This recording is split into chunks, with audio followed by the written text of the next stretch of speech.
डर तो प्राणियों से ही है। मनुष्य को मनुष्य जितना डर दिखाता है इतना कोई और डर नहीं दिखाता है। अभी मैं किसी गांव में था, शिमला गांव, डिस्ट्रिक्ट झालावाड़, राजस्थान। तो वहाँ एक सज्जन के यहाँ पधरौनी गया। तो पधरौनी से जब विदा हुआ तो उन्होंने कहा, इस मेरे छोटे भाई को समझा दो आप। तो हमने कहा क्या है? बोले ही अपनी पत्नी को रोज डरवाता है कि ज्यादा कुछ कहोगी तो साधु बन जाऊंगा। तो उसकी पत्नी ने कहा, हाँ इसको थोड़ा समझा दो मेरे पति को। 20 साल हो गए हमको धमकी देता है साधु बन जाऊंगा, और जब बोलता साधु बन जाऊंगा तो मैं डर जाती हूँ, मैं चुप हो जाती हूँ, ये गांजा पीता रहता। और कुछ नहीं बोलती हूँ, गांजा पीता रहे तो कभी नहीं बोलता साधु बनूंगा। तो मैंने कहा, ये धमकी देने वाले लोग साधु नहीं बन सकते। जो गांजा नहीं छोड़ सकते हैं वो इतना बड़ा मनोविकार विषयों का काम वासना को कैसे छोड़ सकते हैं? गांजा, भांग, अफीम, चरस, बीड़ी, सिगरेट पीने वाले इन व्यसनों को जो ना छोड़ सके, मन बस में करना क्या जाने। वो मन कैसे बस में करेंगे? छोटा सा गांजा नहीं छूट रहा है और धमकी देता है कि सब पत्नी परिवार छोड़ दूंगा। मैंने कहा, इसकी झूठी धमकी है, इसको तुम डांट डपट के सुधारो सब लोग। तो मैंने उससे पूछा, सच में साधु बनना चाहता तो मैं आया हूं, चल मेरे साथ। अरे बोले, मैं तो जिंदगी में साधु नहीं बनूंगा। अब साधु क्या बनेगा? साधु बनना बहुत सुखद है, साधु में सुख है, और इसी सुख शांति के लिए मैं भी साधु बना हूं। मैं 9th में पढ़ता था तभी सोचा था सुख कहाँ है, तो मुझे लगा साधु में सुख है, इसलिए मैं साधु बना था। लेकिन साधु में एक विशेष बात है, खाली कपड़ा पहन लेने से साधु नहीं बनता कोई, कि पगड़ी बांध लो और पहन लो और ऐसा सोच लो। और मेरे जैसे कपड़ा पहने कोई मिल जाए तो साधु मान भी मत लेना। कपड़ा बदलने से साधु नहीं होता है, नहीं होता। लफड़ा बदलने से साधु बनता है। और जिसके पास पहले से लफड़ा ही ना हो वो तो बहुत महान होता है। साधु का मतलब है कि संसार में किसी भी नशा व्यसन में भी आकर्षित ना हो, संसार में कोई उसका लोभ लालच ना हो, संसार में किसी का रूप सौंदर्य भी उसको आकर्षित करके फिसला ना सके, वो साधु है।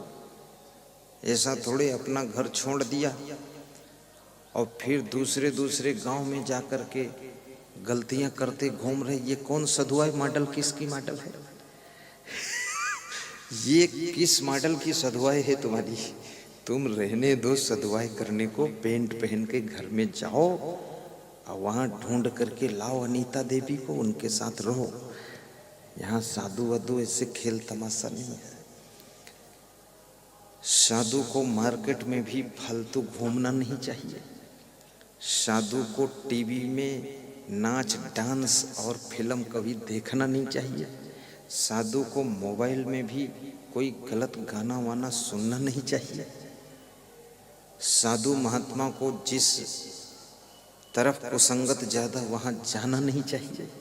बहुत लोग हमको शादी में बुलाते हैं कि गुरुदेव शादी में जरूर आना, तो मैं हंसता हूँ और पूछता हूँ क्या ठीक रहेगा? तो वो भी हंसते। क्योंकि शादी और साधु दोनों में विरोधाभास है, दोनों में सेटिंग ही नहीं बैठती। और शादी में साधु को मोबाइल से आशीर्वाद ले लेना चाहिए। आना चाहे तो भी कह दो 2-4 दिन बाद आना है, निपट जाने दो हुड़दंग ये सब। वहाँ ढोल बज रही है, कोई डांस कर रहा है और सभी लड़कियां भी सज धज कर आई हैं। मैंने पूछा एक सज्जन से, एक लड़की की शादी है, बाकी ये सभी लड़कियां सज धज कर आई हैं और बहुत सारे लड़के भी सज धज कर आए, मतलब अर्थ क्या है? तो बोले ये सब उम्मीदवार हैं शादी के। बोलिए उम्मीदवार हैं, ये भी चुनाव लड़ेंगे, जीतेंगे, इसलिए अब वहां साधु बाबा त्याग वैराग्य वाला बैठा है, सेटिंग नहीं जमती है। तो मैं तो यही आज्ञा देता हूं मैं मेरे लिए कि मेरे को कभी शादी वादी में बुलाओ मत, बस ऐसे ठीक शादी हो जाए, पति पत्नी सेट हो जाए, फिर बुलाइए तो पति पत्नी को गृहस्थ धर्म की शिक्षा दूं कि सास के साथ कैसा व्यवहार करना, ससुर के साथ कैसा करना, पति पत्नी कैसे रहना, यही तो संत का धर्म, ज्ञान देना। 10 मिनट ज्ञान दे दूंगा बस, ठीक। अब वहां कोई ज्ञान सुनने वाला नहीं, शादी में फालतू साधु वहां घुसा पड़ा है। और इतना बड़ा वहां हुड़दंग चल रहा है, ऐसे ऐसे डांस हो रहे हैं, नखरे हो रहे हैं, झुम झुमका गिरा ले टिमरनी की बाजार में, कौन ढूंढे रे तो ये सब नाटक में साधु को उससे उसके अंदर साधना में कमजोरी आती है, इसलिए ऐसे दृश्यों को भी साधु को देखना नहीं चाहिए। और साधु महात्मा को जिस घर में बहुत ज्यादा लड़कियां हैं उस घर में सोना भी नहीं चाहिए। लड़कियां हैं, नौजवान बहुएं हैं, दूर रहो। इसलिए हम हमेशा ऐसे घर में निवास करते हैं जहां कोई न रहता, बस छुट्टी। जैन धर्मशाला में हूं, कोई नहीं, केवल हम लोग हैं। 2-4 कभी भगत आ जाता है, वो रात ठोरा तो वहीं रुकवा देते हैं पुरुष को, क्योंकि गलती हो ना हो लेकिन कुसंगत से दूर रहना चाहिए साधु को। और तुलसीदास कहते हैं नारी पुरुष दो हों त्यागी तदप रचिए जिम तृण आगी। स्त्री पुरुष दोनों त्यागी हों फिर भी उनको अलग अलग ही रहना चाहिए, क्योंकि घास, सूखी घास और अग्नि पास पास रख दोगे तो सुलग सुलग कर जल जाएगी। ऐसे ही इतना महान पुरुषों ने मना किया, समझाया। और हमारे धर्म में तो यहाँ तक समझाया गया कि नारी निरख न देखिए, आंख गड़ा करके, आंख लड़ा करके किसी स्त्री के मुखमंडल को देखना नहीं चाहिए साधु। नारी निरख न देखिए, निरख न कीजिए गौर, फिर गौर से मत देखो। और निरखत ही ते विष चढ़े मन आवे कुछ और, कितनी बड़ी बात बताती। अब साधु महात्मा को स्वयं ध्यान देना है और साधु महात्मा को नियम के अनुसार ही रखना चाहिए। इसलिए हमारे साथ कोई फोटो खींचना चाहते हैं, इच्छा हो जाती है लोगों की सेल्फी ले, क्या बोलते हैं सेल्फी, तो मैं कहता हूँ, समझा देता हूँ कि बेटी सेल्फी ना लेना, क्योंकि तुम व्हाट्सएप पर अगर डाल दोगे, फेसबुक पर, तो दुनिया में करोड़ों लोग हमको देखेंगे तो हमारी बदनामी हो जाएगी। लोग कहेंगे अरे असंग साहिब भी लड़कियों के साथ सेल्फी खिंचवाते, अरे ये भी भ्रष्ट है गिरना तो तुम्हारे गुरु के ऊपर दाग लग जाएगा। इसलिए सेल्फी मत लो, अपने माता पिता के साथ बैठकर फोटो ले लो, लेकिन अकेले ना लेना, क्योंकि संसार में नाम कमाना कठिन है और उससे कठिन है नाम को बचाना, और नाम को डुबाना तो बहुत आसान है। तुम्हारी 7 पीढ़ियों ने नाम कमाया है, लेकिन एक पीढ़ी में कोई कंडोर पैदा हो जाए वो नाम डुबा देगा। लक्ष्मण कितने महान थे। जब भगवान श्री राम सीता के वियोग में विह्वल होने लगे तो सुग्रीव ने कहा कि भगवान विह्वल मत हो, मुझे आकाश से गिरे हुए कुछ कुंडल मिले हैं, तो ये कुंडल देखो क्या सीता जी के हैं। तो राम ने कुंडल लिया तो राम पहचान नहीं पाए, दुखी ज्यादा थे सीता जी के वियोग में। तो लक्ष्मण को बुलाया, कहा लक्ष्मण तुम पहचानो इन कुंडलों को जरा, ये कुंडल क्या सीता जी के हैं। तो लक्ष्मण ने जवाब दिया तो भगवान राम का गला भर गया कि धन्य है लक्ष्मण। और सुग्रीव भी सोच में डूब गया कि लक्ष्मण कितना ऊंचाई पर बैठा है।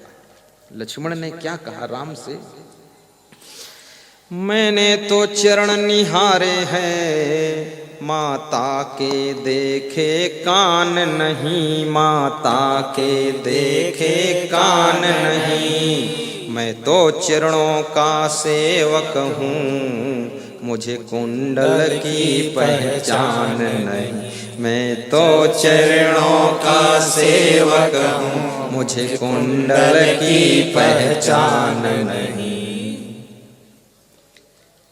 अब ये चौपाई लक्ष्मण की परिभाषा को इंगित कर रही कि लक्ष्मण क्या थे। ये लक्ष्मण की मूर्ति ऐसे ही थोड़े राम भगवान के साथ मंदिर में सब जगह लगी रहती है, ऐसे खाम खा आदमी वहां नहीं बैठ सकता। भरत शत्रुघ्न को बहुत कम मंदिरों में स्थान मिलता है, लक्ष्मण को मिला। बहुत साधु जैसी वृत्ति थी, साधु लक्ष्मण। उन्होंने कहा मैंने तो केवल माता जी के चरण निहारे हैं, ये नहीं कहा चरण देखा हूं, चरणों का ठीक से दर्शन किया, चरणों का सेवक हूं। मैंने तो उनका मुखमंडल देखा ही नहीं, तो कुंडल की हमें पहचान ही नहीं है। हम कान वान उनके देखे नहीं, कान भी नहीं देखो, तो मुझे नहीं पता ही किसके कुंडल। तो राम ने कहा अब सीता जी की खोज हो गई, जब तू इतना महान है तो काम हो जाएगा, ठीक है। ये लक्ष्मण की महानता थी। इतनी पवित्रता गृहस्थ आश्रम में रहने वालों में त्रेता युग में होती थी। भगवान राम के छोटे भाई लक्ष्मण इतना निर्मल मन के थे, रिकॉर्ड तोड़ दिया। मैंने तो इस चौपाई को इसी साल पढ़ा राधे श्याम रामायण में, तो मैंने कहा हद हो गई। सीता जी लक्ष्मण की भाभी लगती थी, भाभी में वो माँ का रूप देखते थे, इतने महान थे लक्ष्मण। और लक्ष्मण बहुत कलाकार भी थे, बहुत गुणवान थे, परिश्रमी थे, हर कार्य करने की कला थी उनमें। नाव भी खेल लेते थे, झोपड़ी भी बनाना आता था, कुटिया बनाना आता था, लकड़ी काट लेते थे, पेड़ों पे चढ़ जाते थे, जंगल से सब लकड़ी ले आते थे, भोजन भी बना लेते थे। जिस आदमी में सभी कार्य करने के गुण होते हैं, वो उसके मन में जो लक्ष्य का उसने चुनाव किया है, वो लक्ष्य उसका बहुत जल्दी पूरा होता है। लक्ष्य मन का अर्थ यही है, तुम्हारे मन में जो लक्ष्य है उसको पूर्ण करने की शक्ति आपके समस्त गुणों के द्वारा ही पैदा होती है।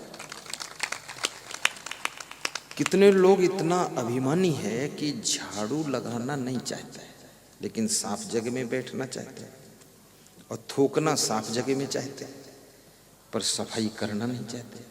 खाना चाहते हैं 10 रोटी और बनाना नहीं चाहते एक भी रोटी। बहुत